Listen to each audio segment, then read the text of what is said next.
Yeah, there is still a large police presence here at Dunbar High School. Officers seem to be focused on this area behind me, taking photos and processing evidence. Witnesses say the victim, who hasn't been identified, was just trying to cross the street from this bus stop when out of nowhere, a driver who seemed to have lost control veered into the opposite lane, crashing right into her. And typically a mom teaches her son, but this is the other side of life where her son, even in death, is teaching mom. These boarded up windows tell the stories of several break-ins that have happened at Shady Grove Baptist Church in Baltimore. This board is covering up damage from the latest, and now the pastor is asking for help from the police. Now, this ruling also affects public transit, but MTA here in Maryland has yet to say if it will get rid of the mask mandate. It was a nightmare scenario for him that became a reality, but despite what happened, he says he won't live in fear. With Kelly Swoop, I'm Jamie Costello. Let's get right to the breaking news. There is a report of a shooting being investigated right now outside Catonsville High School. WMER2 News' Ray Strickland is live outside the school. Ray, what other details do you have or information for us on what happened?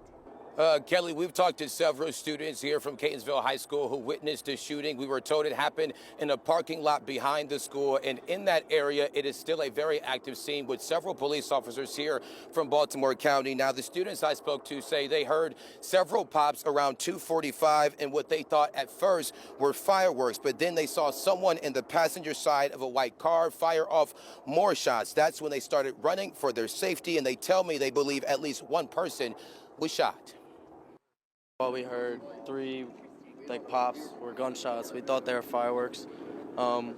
We stood there for a second. We weren't sure what was happening. We saw kids running, and then we saw a white car pull up. The passenger hopped out with the gun. We saw the gun and we started running.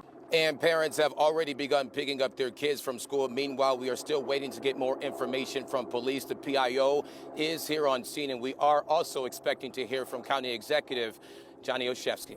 Reporting live in Catonsville, Ray Strickland, WMAR2 News.